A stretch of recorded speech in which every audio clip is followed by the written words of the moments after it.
Loved what you just saw. So today we have the ice skater you just saw on the show, Mr. Vishwaraj Jadeja, Indian long track ice speed skater who has represented India at various national and international events. He is preparing for Winter Olympics 2022, and let's understand from him what his schedule looks like, how he has reached to this level, and what is the situation of winter sports in India. So, Vish, welcome to the show, and thank you so much for taking time out. It's my pleasure to have India's fastest long distance speed skater on the show. In the participation, I think in 2018 winter sports, only two of the participants from India were there. There's nobody who represents us in speed skating. We would love to hear this story and understand that what was your thought process and how did you start? I think ice skating, I got into ice skating because I ran out of options. At some point, it's weird to say that somebody from Ahmedabad, where the summer is like almost 45 degrees, ran out of options to do a sport and then had to move to Europe to go ice skating. But it was more like I was doing roller skating, so inline skating and speed skating, and well, I mean, inline skating, and then I did the nationals. Got selected in the Indian team at some point. Got to represent India at the World Championships for inline skating. But then, it was. I mean, you end up spending 10 years of your life for a sport. You eventually want to represent your country at the Olympics. If you ask any athlete, that's what they want to do. So over a period of time, I realized that roller sports is not going to be at the Olympics, and so then I was like, well, what to do? And the only thing I could see was long track ice skating, which was kind of similar to, I mean, roller skating, but it's not really difficult. Uh, Definitely a different sport. But yeah, so then yeah, basically then I just figured out how to like get to how do I pursue this. And one of the things I realized or I found out at the time was that long track ice skating is very popular in Holland, the Netherlands. Right. And so then I was like, oh, well, we just have to get there.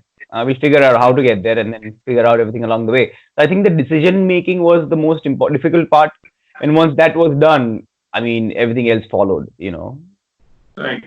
And you have won like 65. You are holding 65 national records with you. And so, how is the training going on? Where do you train? And who is your coach? If you can throw some light on that. Uh, so my coach is Wim Nieuwenhuizen. He is known as the champion maker because he's been involved with the sports for 50 years. He's made like world champions and Olympic champions in the past. So, and the way I found him was also very interesting. How like a journalist in Holland, I was in Scandinavia at the time, and I was just trying to figure life out generally. And I was also ice skating at the time and figuring out how to get to Holland and what to do and what are the things necessary. There was no guidebook. First of all, when I started out, there was no guidebook of how to be an Indian ice skater. Right. So, everything had to be figured out and I'm still figuring it out. It's not like I know everything now, but it's still. So then a Dutch journalist, Manik Koolhaas, did a story on my life about, hey, this guy is coming from India to pursue long track ice skating. Who would like to get involved? And Wim was one of the three coaches who had reverted, and his training programs are one of the most hardest out there. So then I was like, yeah, that's what we want to do. And I reached out, I called him, and he said, yeah, Vish, if you're crazy enough to come all the way from India to pursue my sport, I'm Right. crazy to coach you. So it's like, I have to give you a cricket reference. Who was the coach of Sachin Tendulkar? It is that guy. So he's as relevant in the cricket in the skating world as the guy who coached Sachin Tendulkar. So it's like Okay. that. I'm just trying to give you a relativity. Okay. So yeah, and then that's it. And then we started, and it's been around over 10 years, I think now. And it was initially obviously first 3-4 years was still difficult because we were still trying to figure out what would be the logistics of it, and so it's everything had to be figured out. What's your plan for 2022 Olympics, Winter Olympics? You might be training a lot. So, what's your schedule looks like every day? So, how do you train? What do you do the whole day? So the initial idea was to participate at the, I mean, try and qualify for the 2018 Winter Olympics. Okay. But initially, what happened there was, I mean, I had a couple of crashes, dislocated, dislocated ribs, a tissue Okay. in the lower back of the right side, in the Mhm. muscles, and then there was a cracked patella of the knee on the left knee, and yeah, so it was just like a lot of things happening. So that did not happen, which was very devastating. And then there was the question was to decide what to do next, and the idea was let's keep going. And then I also added another layer to the whole situation where I now also go ice skating on nature ice. So ice skating in the wild. You go find a Okay. you go Uh-huh. find a frozen lake and go ice skating on it, and that's how the whole sport was invented also. And I had to fall in Right. love with the sport again. Mhm. So and the best place I thought was the Himalayas.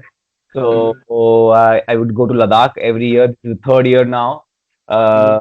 Gone to Ladakh and skated on frozen lakes, and Right. which is pretty cool and it's beautiful. So yeah, but the dream, the ultimate dream is 2000. I mean, it's the Olympic dream, obviously. So if it's 2022, that's the next one coming up. But before Right. that, there's a lot of things which have to be done. Recently, the Winter Games Masters concluded. That was my first big race after the injuries, and we have 4 medals there. Okay. So which was pretty intense and pretty nice. A good Right. feeling.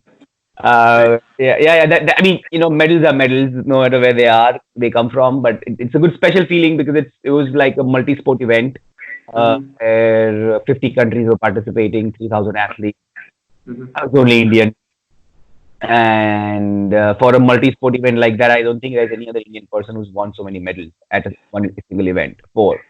Right. So that's also very special feeling, and this gives me a lot of confidence moving forward. Right. And training obviously is very difficult. We end up cycling around 10,000 kilometers a year. Mhm. Is divided into two parts: the morning training and the evening training. Basically, I'm Right. speaking to you before my morning training. It's 6:30 here right now. Okay. Actually, 7 now. After we're done, I'll go cycle or some strength training for 1.5, 2 hours, and Mhm. then rest up a little bit, and then the evening starts for another Mhm. 3.5, 4 hour session. Okay. So that's like a daily thing. Morning Mhm. is usually on strength or conditioning, uh, Right. and evening is skating specific, either on the ice or on the field, where we simulate and repeat a lot of movements of skating, basically. Right. As you mentioned that you missed out on 2018 Winter Olympics due to crash, and another thing which you mentioned while we were having conversation that you went to Holland to just start and pursue the sport. So I think you have faced a lot of difficulties in while pursuing this sport, and also what kept you motivated? I began when I knew that everything was going to go wrong. I think that was one thing I was very much sure of beginning already. Mm-hmm. Sports in India, it's difficult to find support for, which if it's some of the popular sports. And everything you can imagine going wrong in Right. pursuit has gone wrong two Mm-hmm. times, twice. So, it's I think it's also like a process where, yeah, I mean, I remember the first time I stepped on the ice. It was like a ice rink in Sweden, and I did got disqualified. There was a race, and I got disqualified. But since then until now, it's only been like I've not. I mean, the thought has obviously crossed my mind, like, oh, should we stop? Should we do something else? Yeah, but this is something which, yeah, keeps me going and keeps me ticking. And when every time you put on this jersey, it's like an unmatched feeling. And even in Right. Europe, everywhere I've gone, it's Mhm. been special experience that it just keeps you motivated. It gives you an additional motivation, and I'll give you a small little what happened incident on this trip to India. Mhm. I was standing and waiting for my cab. Okay, I was just standing randomly a week ago. I was randomly just standing and waiting for my cab after a meeting I had done. Right. Now, a car, and it's in the middle of nowhere. Literally, it was in the middle of nowhere. And there's like a car which comes, passes me, slows down in front of me, and goes ahead and stops. This guy, Okay.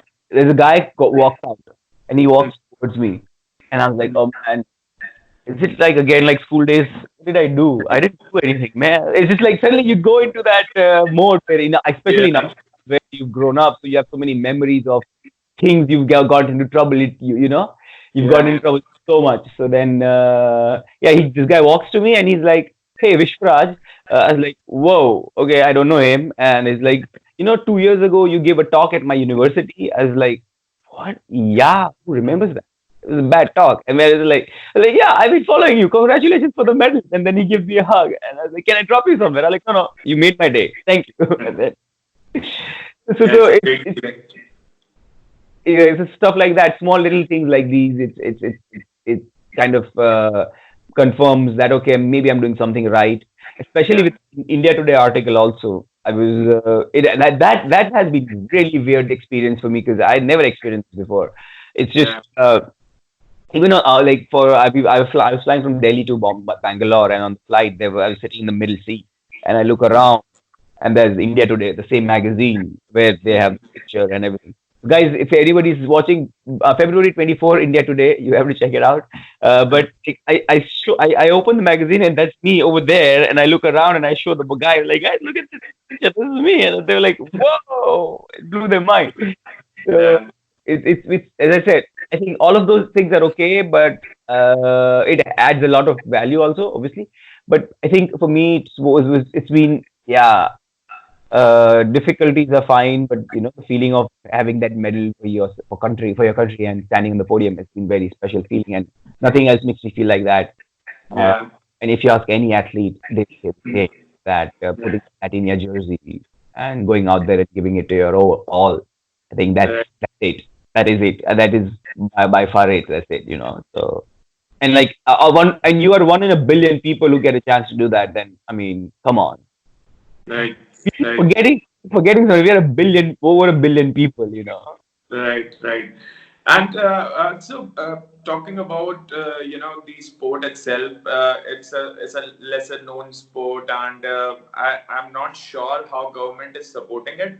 Or you definitely mentioned that you decided to go to Holland and practice this thing, and make yourself a name in the sport. So, how has been the support from the government, or your whole journey has been self-funded? What was it all about? Yeah. So in a pursuit like this, you can't expect the government to, understand they have other problems.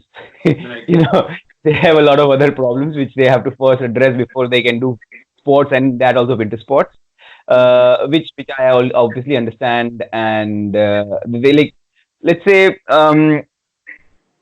how do I explain this properly? Okay, long track ice skating is an elite sport. So elite, what does that mean? It elite as in like it is traditional sport. So when the Winter Olympics were incepted, it was Mhm. one of the first sports which was in the Winter Olympics. It was the founding sport. Yeah. So obviously it's going to become one of the most hardest sports to qualify for. So if you, Okay. in theory, in India it is not popular, or it is, but it's with a lot of other sports also. Like for some reason we end up celebrating a lot of mediocrity, instead of like a pure pursuit of the passion or the pure pursuit of a sport. Like we Right. celebrate cricket, which is not even a sport; it's a game. Mhm. And only 10 countries participate there at the World Right. Championships. And in for I'm just giving you a cricket example because that is something which people understand in India. That's Right. Right. my experience. Like if I draw a comparison directly with cricket, people directly, what does that mean? They take it personally. So first of all, they either take it very personally and get offended, or they kind of give attention to understand, like, nahi, but इसका मतलब क्या होता है? इसका मतलब, what do you mean cricket ऐसा नहीं है? तो मतलब cricket तो game है. You're standing around all day waiting for a ball to come to you. Right. So so it's okay. Please, I'm sorry, but I'm not. I don't want to bash cricket that much, but it's just so then similarly, like in long track ice skating, we've got around 25 to 30 countries participating. At the Olympics last year, it was the highest number ever. Around 33 countries have participated for this one sport. So yeah, and it is one of the most hardest sports to qualify for. You at least need 10 years to develop and another 10 years to perform. It's Right. like a whole, like it's like life. You have to pursue it for life. 20 Only let years. I think a sportsman life is like 20 years or so, and it takes 20 years to become an expert. It's crazy. Because like it is very precision, that the blades are like so thin. You have to be it. I mean, and Dutch. I mean, in Holland, luckily the kids start very early, and then they are encouraged and enabled, and the system around the sport is very efficient, right? Yeah. So, So we so haven't talked about the sport as such. Can you tell us what yeah, yeah, long distance speed I was not skating done. is? I was not done with the government part because now comes the government, right? Right.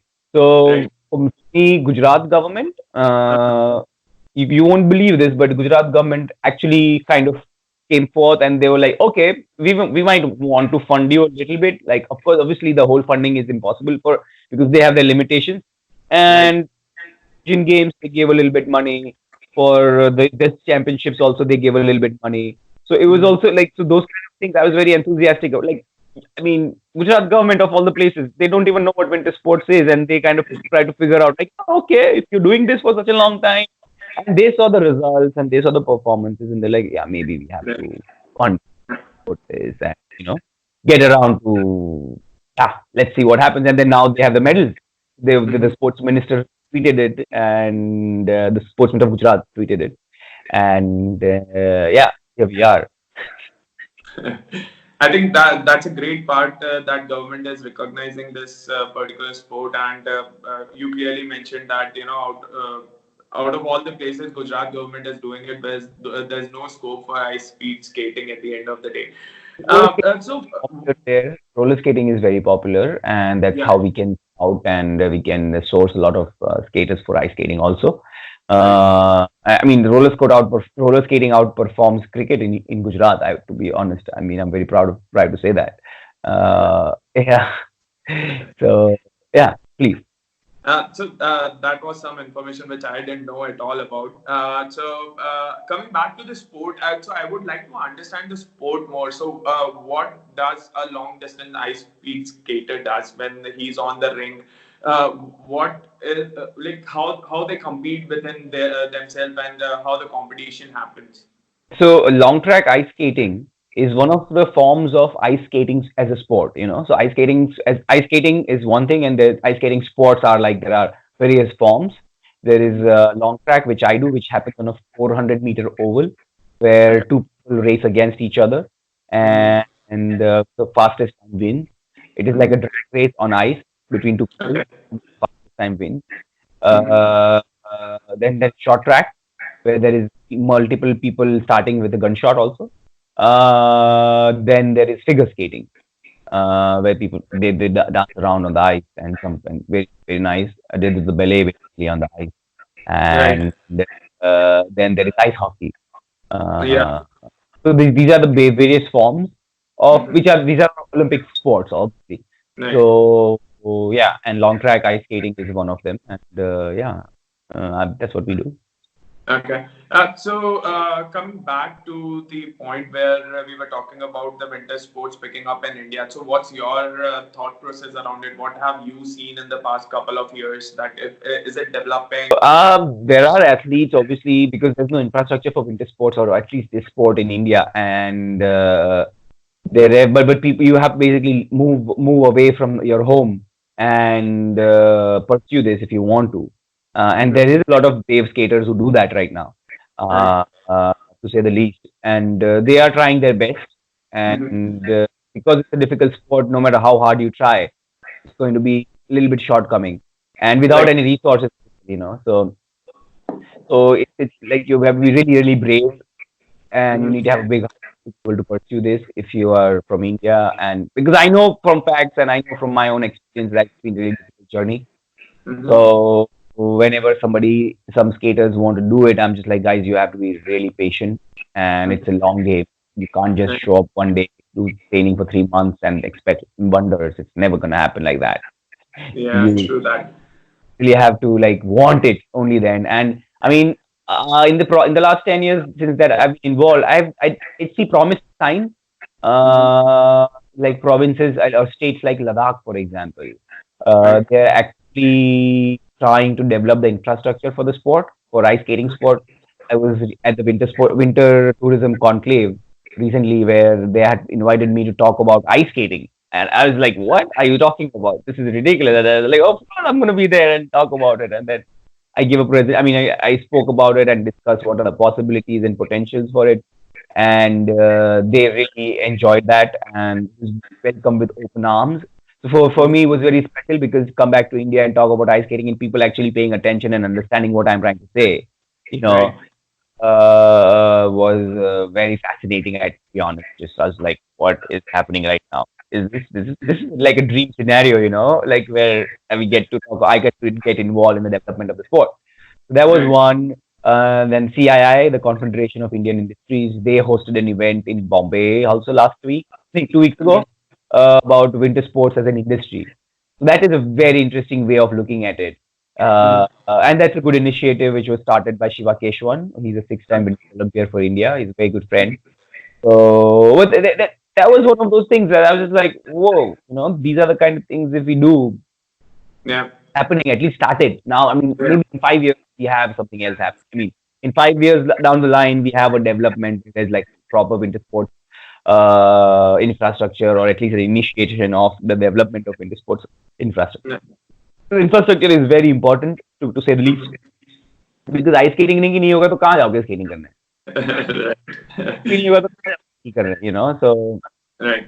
And that's exactly the reason that's why you went to Holland to pursue this particular sport at the end of. exactly. I mean, I would not want this to happen again to anybody else. I want to make Yeah. sure that I give back as much as possible in terms of knowledge at least, and Yeah. what I've done in Europe for such a long time, because it's also very inspiring how the sport is managed and how it's being developed around athletes and how they Mhm. are pursuing it with all their heart and might. So yeah, it's pretty interesting, exciting.